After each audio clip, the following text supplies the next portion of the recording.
Pode até parecer, mas de frágil elas não têm nada.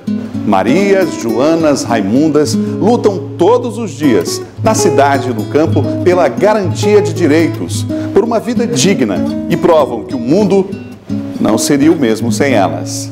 A força e a fibra da mulher maranhense estão em destaque no documento especial de hoje.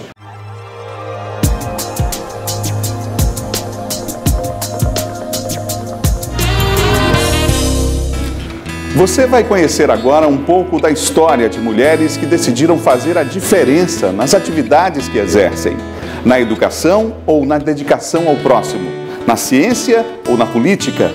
Todas têm algo em comum: o olhar sensível e a determinação de quem sabe onde quer chegar.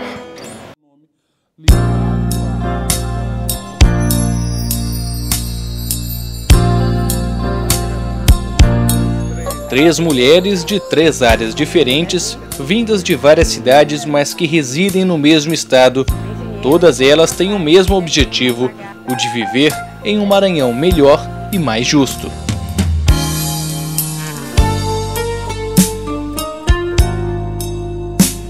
A motivação delas vem dos baixos índices sociais que se alastram pelos 217 municípios que o estado abriga.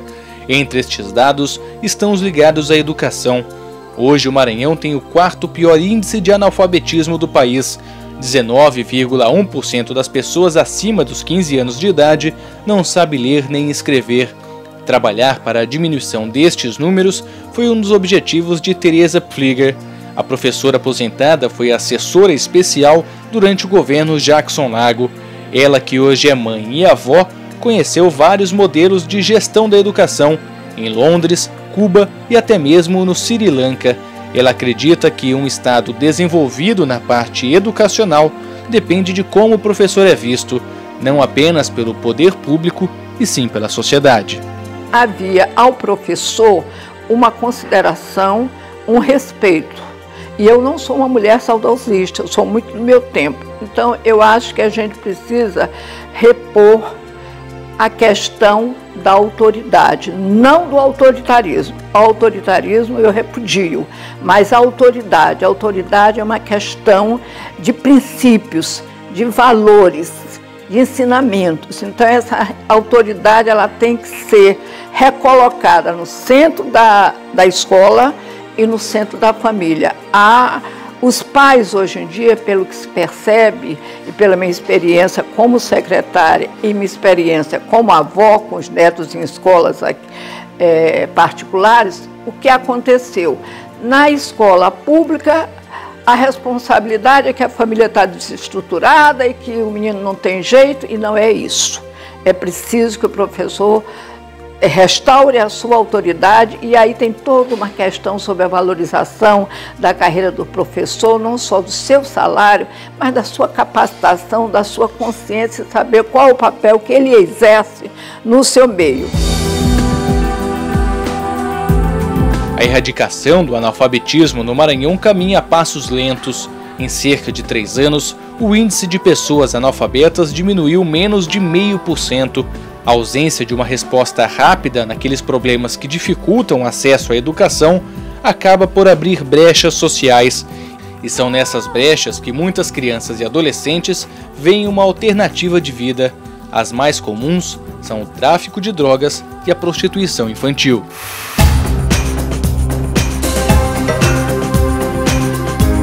E quando o assunto é prostituição, assim como nas cidades, nas rodovias os números também assustam. Nos 3.430 quilômetros de estradas federais do Maranhão, a Polícia Rodoviária Federal identificou 13 pontos de prostituição infanto-juvenil. São crianças com idade entre 13 e 17 anos que, ao invés de estarem dentro de salas de aula, vendem o corpo como forma de garantir o sustento próprio e, em muitas vezes, o sustento da família. À frente de uma equipe de 250 agentes e inspetores, muitos deles homens, Tereza Nascimento é a primeira mulher a ocupar a superintendência da PRF aqui no estado. Ela, assim como a nossa outra Tereza, também acredita que com investimentos em educação, a realidade pode ser outra. E é uma situação de difícil combate, porque as vítimas geralmente não se sentem exploradas. em razão de serem menores, de serem pessoas econômicas, socioeconômicas, de poder aquisitivo muito baixo, né, no âmbito socioeconômico. Então, elas às vezes se sentem beneficiadas, de certa forma, com o dinheiro que ganham a partir daí. Então, se verifica também que a exploração sexual infanto-juvenil geralmente é feita por quem tem intimidade com essas crianças. São pais, são padrastos, são tios, são pessoas do convívio dessas crianças. Então, é feito de uma forma que é difícil as autoridades policiais, as autoridades responsáveis pela área, detectarem. E além de ser difícil detectar, mais difícil ainda é combater, porque essas crianças não têm a condição de avaliar de que estão numa condição de exploração, de que um crime está sendo praticado e que elas são as vítimas desse crime. A linha entre a prostituição e o vírus HIV é estreita. Além de carregar a dúvida, muitas adolescentes vivem com o desconhecimento do contágio. Segundo dados do Ministério da Saúde, até 2003, 2.825 casos de AIDS já tinham sido notificados no Maranhão. As cidades com maior incidência dos casos eram São Luís, Imperatriz, Caxias e Timon. Justamente as cidades por onde passam as BRs 316, 135, 010, 222 e a 226.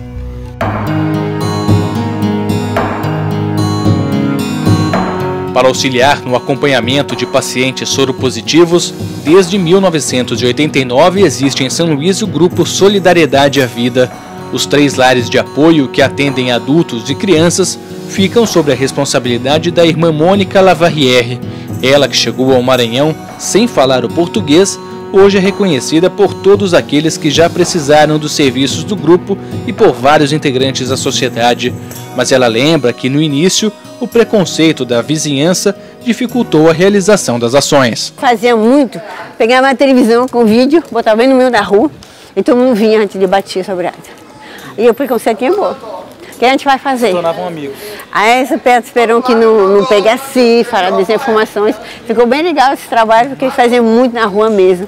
Aí junta muito de gente pergunta, desabafa. Aí ficou bem legal. Hoje os lares que são mantidos através de doações e algumas parcerias, como o poder público, atendem centenas de pessoas da capital e também do interior do estado. Assim como Tereza Pfliger e Tereza Nascimento, a irmã Mônica também espera que os bons projetos aqui no Maranhão sigam seus próprios rumos. Daqui 10 anos, que todas essas pessoas que estão com eles hoje, que eles assumem esse trabalho diretamente, eles mesmos se organizam, assumem, que está trabalhando muito nessa linha, a maior dos 30 voluntários que estão aqui são soropositivos. A caminhada é que todos eles assumem isso aqui tudo e colocam o barco para frente sempre, o tempo todinho. Desde a fundação que está trabalhando para assumir, né? Por exemplo, o Rua de Mulher, tinha 100 mulheres soropositivas que se reúnem aqui em São Luís, uma vez por mês para formação. São 3 mulheres em 3 áreas diferentes, mas que acreditam no mesmo ideal de um Maranhão melhor.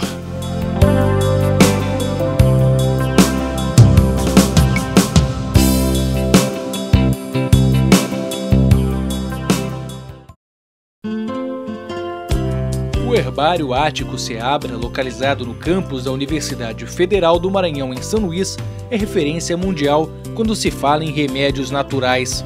Centenas de espécies já foram testadas e catalogadas como um auxílio no tratamento de doenças. Pessoas como Eliene acreditam na cura através dos remédios produzidos com as folhas, frutos e caules de plantas cultivadas por aqui. Como você ficou sabendo dela? Através de outras pessoas, né? De outros pacientes dela que já consultam há mais tempo, já tiveram bom sucesso. E eu resolvi trazer meu filho. O que você acha que vai dar certo? Eu tenho certeza que vai. A responsável pela horta medicinal e pelo laboratório onde os medicamentos são produzidos é a doutora em botânica e fitoterapia Terezinha Rego. O fruto de décadas dedicadas à pesquisa é a criação de cerca de 20 xaropes e tinturas para o tratamento de doenças respiratórias, alérgicas, dores e resfriados. A gente traz a informação popular e leva isso para o laboratório para transformar em medicamento. Numa responsabilidade muito grande, porque nós estamos aqui dentro de uma universidade em que nós temos que buscar o científico da coisa. Temos que comprovar cada planta dessa, se realmente ela tem aquela propriedade terapêutica que comentada ou usada pela população. Então, essa nossa vida, é dedicar o tempo todinho, 24 horas, dedicada ao programa de fitoterapia da universidade. Contrária à automedicação, a professora Terezinha Rego acredita que a cura para grande parte das doenças que assustam o mundo está nas plantas. Tanta dedicação fez as descobertas chegarem a outras partes do mundo. Hoje, ela é considerada representante da etnobotânica na América Latina. Mas o trabalho da doutora Terezinha não ficou restrito apenas aqui no Brasil. Há cerca de 10 anos, a Embaixada da China aqui no país ouviu boas referências e deu início a um intercâmbio. Através dele, foi possível enviar o xarope de urucum para o outro lado do mundo. E ele foi bastante útil em 2003, durante o combate à pneumonia asiática. Até agora, pouco mais de 10.800 espécies já foram pesquisadas, testadas e catalogadas. Entre elas está o noni, que cresce tanto em áreas de floresta tropical quanto em terrenos rochosos e arenosos. O que nós já testamos dele é que os frutos, a gente prepara uma pomada que é de fácil cicatrização de feridas, principalmente de diabéticos, que têm dificuldade nessa cicatrização. Após serem estudadas, as plantas vão para este laboratório. É aqui que elas são transformadas em remédios naturais. Quem acompanha o processo de transformação das folhas e frutos é Diana. Ela, que é formada em pedagogia, está há cerca de 30 anos ao lado de Terezinha Rego. Para ela, o segredo do sucesso da farmacêutica maranhense é a dedicação no trabalho. Todo o tempo ela está ali para qualquer coisa que a gente peça, qualquer coisa que a gente fale. Quem precisar dela, ela está todo o tempo ali disponível para fazer tudo para a gente, para qualquer pessoa. Então isso eu admiro muito nela. Entendeu? E a disposição que ela tem, com a idade que ela tem, a disposição que ela tem, a cabeça que ela tem. Entendeu? Eu acho que é melhor do que muitas cabeças mais novas. Muito jovem. Mais novas, muito jovem. Ela trata isso com muito carinho, né? Trata. Tudo isso aqui, né? Ela fala que as plantas é o ar que ela respira. Ela fala muito, até umas camisetas que a gente fez um tempo aí, que ela disse essa frase ficou sendo a frase dela. Sem isso aqui, sem as plantas, sem esse trabalho dela, ela não é nada. E se engana quem pensa que o trabalho da doutora Terezinha se limita aos livros e pesquisas. Aqui no local onde funciona o Centro de Pesquisa em Fitoterapia, ela também realiza atendimentos à população.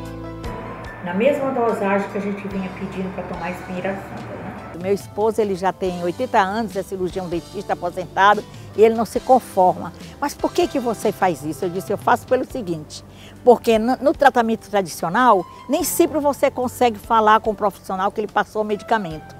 Se surge um efeito colateral, uma criança dessa toma o xarope e tomou em quantidade mais, que não é a determinada, né? Porque ele tem uma propensão, por exemplo, a uma diarreia por excesso de mel. Então, me liga, eu já digo, vamos diminuir, vamos fazer isso. E com isso, o sucesso do projeto está aí. É nessa dedicação e poder contar comigo 24 horas por dia à disposição do projeto. Hoje, o projeto de fitoterápicos beneficia desde crianças e jovens até idosos e pessoas soropositivas.